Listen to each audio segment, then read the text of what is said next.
Class 7 science की पहले chapter की मज़ीद कुछ रीडिंग करते हैं। Heat is about moving particles. You have learnt that everything is made of particles called atoms and molecules. They are constantly on the move, either vibrating or moving freely. It is the motion of particles that creates form of energy called heat.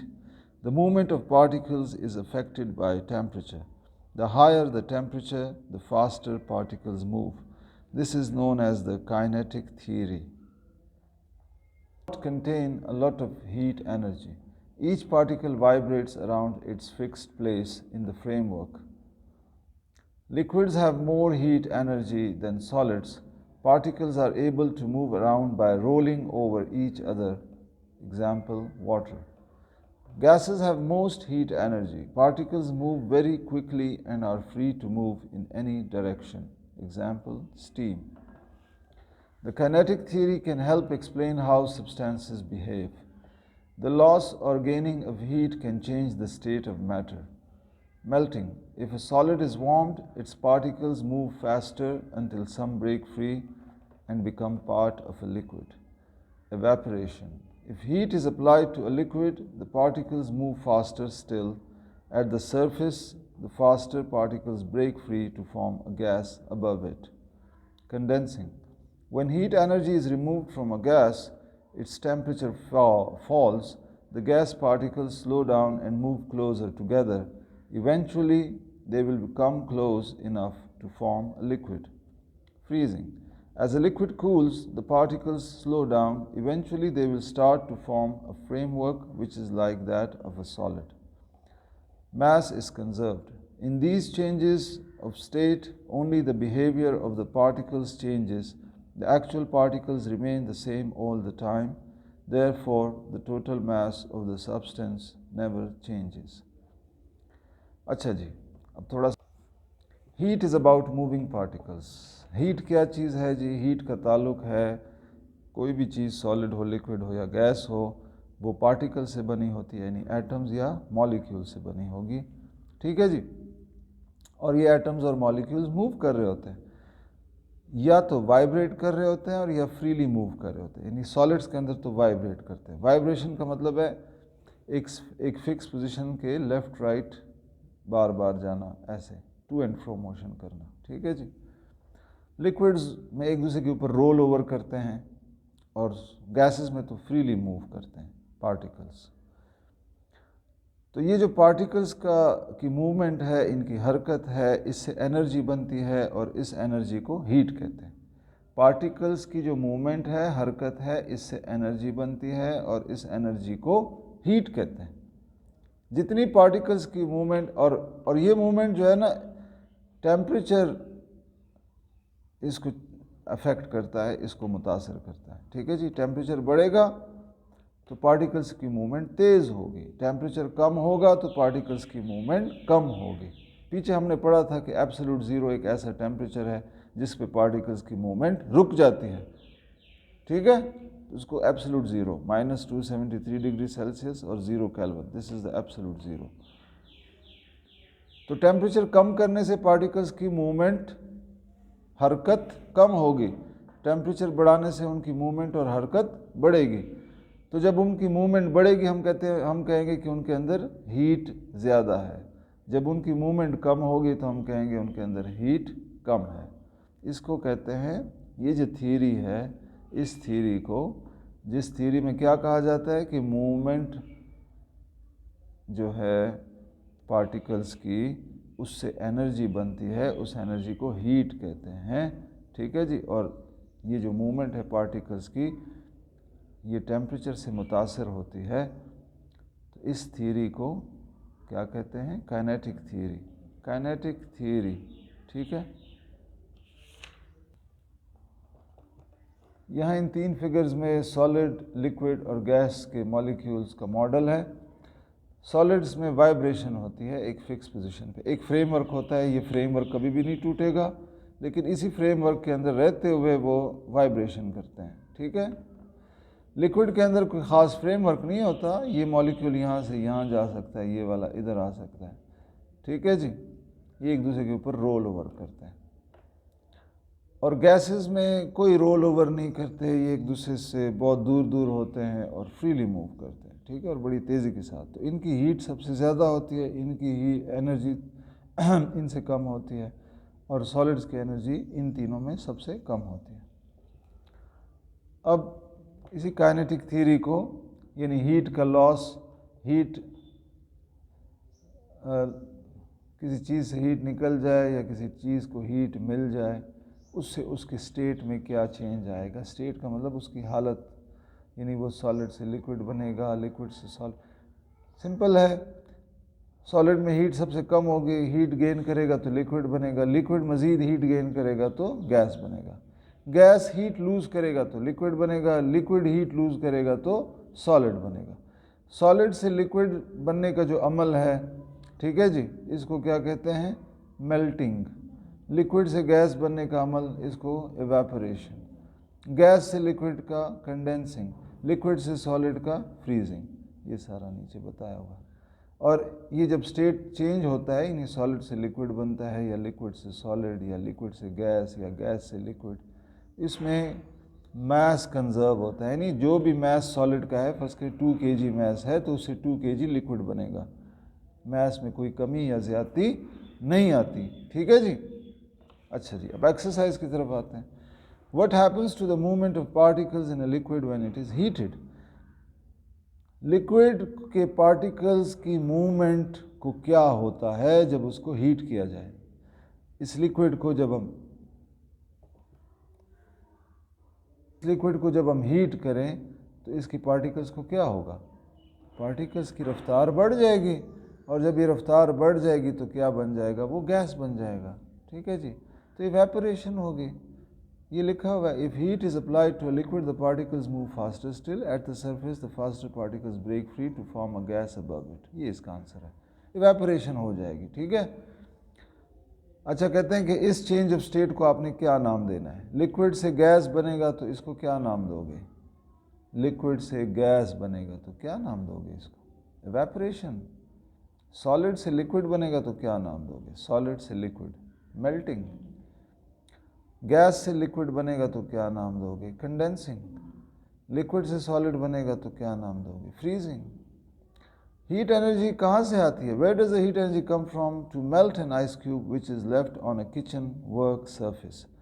आपके kitchen में जहाँ आप खाना पकाते हो, work surface वो सतह जहाँ पर अपनी प्याज काटते हो, टमाटर काटते हो, ठीक है, आपका चूल्हा पड़ा होता है, वहाँ पर आपने आइस क्यूब रखा और थोड़ी देर बाद वो मेल्ट हो गया, तो उसको हीट एनर्जी कहाँ से मिली, ऑब्वियसली जी कहाँ से मिली, किचन के अंदर खाने पक रहे हैं, किचन के अंदर उन खाने के पकने से जनाब हीट, जो वहाँ की गैस है वो हीट अप हो रही है, ठीक है ना, उसका टेम्परेचर बढ़ रहा है, और वो गैस जो है वो इस आइस क्यूब के साथ भी इन कांटेक्ट में है, इसके साथ भी इन टच है, तो जाहिर है उससे एनर्जी जाएगी आइस क्यूब में। हमने पीछे पढ़ा था कि हीट क्या है, हाई टेम्परेचर ऑब्जेक्ट से लोअर टेम्परेचर ऑब्जेक्ट की तरफ जब एनर्जी जाती है, इसको हीट कहते हैं। तो आइस क्यूब हीट गेन करेगा एटमॉस्फेयर से, गैस से, जो किचन के अंदर गैसेस हैं, ठीक है जी, इन उससे हीट गेन करेगा। उसको हीट कहाँ से मिली, उसको हीट चूल्हे से मिलेगी, ठीक है जी, खाना पक रहा है, तो जब वो हीट गेन करेगा तो मेल्ट हो जाएगा। इसको आप अपनी अंग्रेज़ी में लिख सकते हो कि the ice cube will gain heat energy from the gases in contact with the ice cube, and the gases will get heat energy from the stove, ठीक है जी, स्टोव कहते हैं चूल्हे को, फ्रॉम द स्टोव, वहाँ से जब चूल्हा खाना पक रहा होगा तो वहाँ से इसको हीट एनर्जी मिलेगी, ठीक है। Transfer of heat can be transferred from one place to another in 3 ways। Heat कैसे मुंतकिल होती है एक जगह से दूसरी जगह, तो हीट मुंतकिल होती है 3 तरीक़ों से, कंडक्शन, कन्वेक्शन और रेडिएशन। आज हम सिर्फ कंडक्शन पढ़ेंगे। Conduction, heat can travel through solids, you will know this if you have ever tried stirring hot soup in a saucepan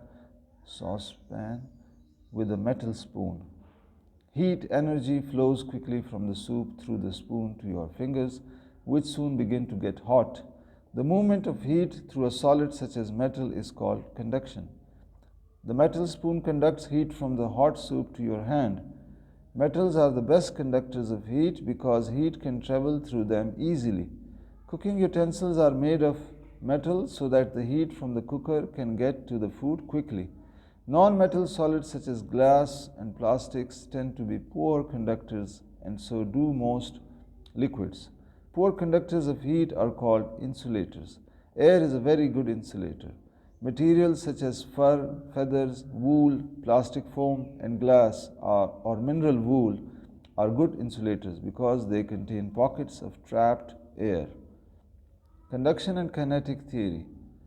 If one end of a metal bar is heated, the particles gain thermal energy and vibrate faster.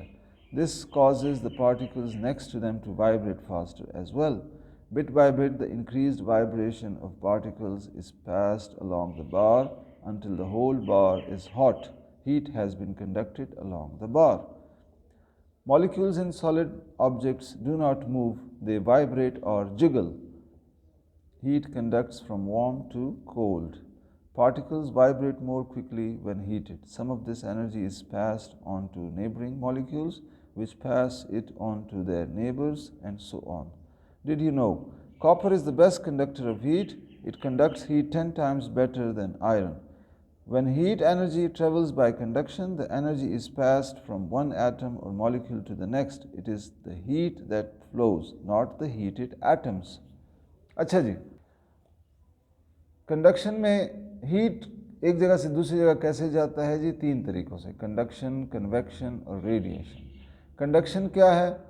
Heat solids में एक जगह से दूसरी जगह जाता है conduction के ज़रिए। ये इसलिए कि सॉलिड्स के जो एटम्स होते हैं ये क्लोजली पैक्ड होते हैं और ये सिर्फ एक ख़ास पोजीशन पे वाइब्रेट करते हैं। तो जब यहाँ से हीट इनको मिलेगी तो इनकी वाइब्रेशन बढ़ जाएगी। ये साथ वालों को भी वाइब्रेशन पे मजबूर कर देंगे, इनकी वाइब्रेशन भी इनसे बढ़ जाएगी। ज़ाहिर है जब आप हिलोगे तो साथ वाले बंदे को भी हिलाओगे, ये फिर आगे जाके इनको, ये इनको, ये इनको, और ऐसे हीट आगे जाएगी। मतलब वाइब्रेशन बढ़ती जाएगी आगे मॉलिक्यूल्स की और हीट आगे कंडक्ट होती जाएगी। ठीक है जी, तो इसको कहते हैं कंडक्शन। कुछ चीज़ें बहुत अच्छी तरह ये हीट आगे कंडक्ट करती है, यानी उनकी वाइब्रेशन पास ऑन होती है टू एडजेसेंट मॉलिक्यूल्स, उनको हम कंडक्टर्स कहते हैं। जैसे आयरन है, कॉपर है, ये गुड कंडक्टर्स हैं। और कुछ चीज़ें एक मॉलिक्यूल अपने साथ वाले मॉलिक्यूल को हीट ट्रांसफ़र नहीं करता, यानी ये वाइब्रेशन इसको वाइब्रेशन पे मजबूर नहीं करती और इसकी वाइब्रेशन इसको वाइब्रेशन पे मजबूर नहीं करती। इसकी वजह होती है इनके बीच में एयर के पैकेट्स होते हैं। तो जाहिर है अब मैं अगर इस चीज़ के बीच में यहाँ एयर डाल दूँ, ठीक है, एयर बबल्स डाल दूँ, तो ये मॉलिक्यूल वाइब्रेट होगा तो यहाँ एयर को वाइब्रेट करेगा, इस मॉलिक्यूल को तो वाइब्रेट नहीं करेगा। ठीक है जी, बीच में एयर आ गई, तो air is a good insulator.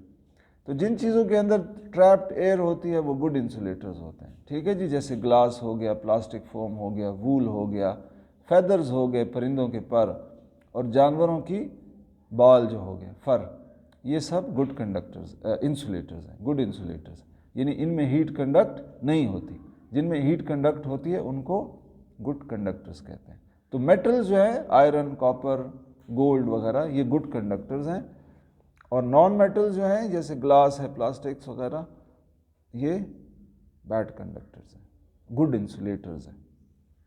ठीक है जी, अब एक्सरसाइज की तरफ आते हैं। Which materials make the best conductors of heat? तो ये तो आंसर आपको यहाँ से मिलेगा, metals are the best conductors of heat, साफ लिखा हुआ है। ठीक है जी, पॉज करें ज़रा। What is an insulator? इसका जवाब भी आपको यहाँ मिल जाएगा। Poor conductors of heat are called insulators, साफ लिखा हुआ है। ठीक है जी, poor conductors of heat are called insulators, poor conductors of heat are called insulators. फिर लिखा हुआ explain how heat is conducted along a metal bar. तो ये सारी कहानी लिखनी है यहाँ से यहाँ तक, कैसे आगे। If one end of a metal bar is heated, the particles, एक तरफ आप गर्म करोगे, पार्टिकल्स वाइब्रेशन करेंगे, वो वाइब्रेशन अगले साथ वाले पार्टिकल्स को वाइब्रेशन पे मजबूर कर देगी, और इस तरह बिट बाय बिट ये वाइब्रेशन आगे ट्रांसफ़र होती जाएगी और हीट ट्रांसफ़र होती जाएगी। इस तरह कंडक्शन होती है हीट की। Suggests why the base of a saucepan is made of metal. Saucepan जिसे हम खाना पकाते हैं तो इसका जो बेस है जो आग के साथ कांटेक्ट में है, ये क्यों मेटल का होना चाहिए? ताकि आग इसको जल्दी गर्म कर सके और अंदर खाना पक सके, so that heat can get transferred from the flame to the saucepan, ठीक है जी, so that the food inside can be cooked. The handle of a saucepan is made of glass. अब इसका जो फर्स्ट केस का तो ये handle है जिनको पकड़ता है बावर्ची या कुक, ये किसके? प्लास्टिक के क्यों होने चाहिए? ताकि ये जो गर्मी है इसकी, सॉसपैन की जो गर्मी है, ये कंडक्ट ना हो सके यहाँ तक, ये जगह गर्म ना हो सके, तो यहाँ हमने इंसुलेटर लगा। Since plastic is a good insulator, ठीक है जी, it will not get heat up because of the hot saucepan. तो सॉसपैन गर्म है, इसकी गर्मी इसके हैंडल तक ना आए क्योंकि उसको हमने पकड़ना है, इसलिए उधर हमने प्लास्टिक लगा दिया, अच्छा इंसुलेटर लगा दिया, ठीक है जी। Polar bears have a thick coat of fur. Polar bears के लंबे लंबे मोटे मोटे बाल होते हैं, ठीक है जी, बड़ा फर होता है उनका। तो बड़ा फर क्या करता है? वो इंसुलेशन का काम करता है। इधर हमने पढ़ा था कि फर जो है वो क्या है जी? गुड इंसुलेटर है, क्योंकि उसके अंदर क्या होता है? ट्रैप्ड एयर, हवा उसके अंदर फंस जाती है और हवा गुड इंसुलेटर है। तो पोलर बेयर्स वो बेयर्स होते हैं, वो रीछ जो साउथ पोल और नॉर्थ पोल पे रहते हैं, जहाँ बहुत सख्त सर्दी होती है, -60 -70 डिग्री सेल्सियस तक टेम्परेचर जाते हैं नीचे। तो उनको अपने आप को गर्म रखने के लिए अल्लाह ने उनको क्या दिया हुआ है जी? मोटे मोटे बाल दिए हुए हैं, फर दिया हुआ है, थिक, मोटा। अब वो फर क्या करता है? वो इंसुलेट करता है उनको। जैसे जैकेट और स्वेटर हम पहन लेते हैं और हम गर्म रहते हैं, तो जैकेट और स्वेटर गर्मी नहीं बनाता, बल्कि हमारे जिस्म की गर्मी जो है उसको बाहर नहीं जाने देता। तो रीछ के अंदर, पोलर बेयर्स के अंदर जो उनके जिस्म की गर्मी है वो बाहर जाने से रोकने के लिए अल्लाह ने उनको थिक कोट ऑफ फर दिया हुआ है, ठीक है जी, मोटी चमड़ी, उसके ऊपर बाल दिया हुआ है। तो ये जनाब किस लिए है? ताकि उनके जिस्म की हीट बाहर कंडक्ट ना हो सके। तो polar bears have a thick coat of fur so that their body heat cannot, they do not lose their, so that they do not lose their body heat to the cold environment outside, ठीक है जी। तो उनकी body heat बाहर ना conduct हो सके। Birds fluff out their feathers in winter. परिंदे आपने देखे होंगे सर्दी में अपने जो पर हैं ये ऐसे उठा लेते हैं, ठीक है ना जी, ऐसे पर उठा लेते हैं, ठीक है जी, उनके बाल खड़े हो जाते हैं विंटर में। तो ये क्या होता है? ताकि एयर को ट्रैप करें, उसके बालों के बीच में हवा को ट्रैप कर सकें, और हवा गुड इंसुलेटर है। तो ये भी एक तरीका है अपने जिस्म से हीट को बाहर न जाने देने का। तो इसका भी यही आंसर है, birds fluff out their feathers in winter so that the heat from their body do not get so that they do not lose the heat of their bodies, ठीक है जी, by insulating their bodies। और यहाँ हम लिख सकते हैं कि polar bears have a thick coat of fur so that they do not lose their body heat, ठीक है जी, so that they do not lose their body heat। बस। कॉपर गुड कंडक्टर है, यानी हीट अच्छी तरह कंडक्ट करता है, iron से 10 गुना ज़्यादा अच्छी तरह कंडक्ट करता है। जब कंडक्शन में हीट ट्रेवल करती है तो मॉलिक्यूल्स एक जगह से दूसरी जगह नहीं जाते, बल्कि हीट फ्लो कर रही होती है एक मॉलिक्यूल से दूसरे मॉलिक्यूल तक, हीट जा रही होती है, मॉलिक्यूल्स खुद आगे नहीं जा रहे होते। आगे फिर पढ़ेंगे, ये दोनों टेस्ट योरसेल्फ आप कर सकते हो। चलो।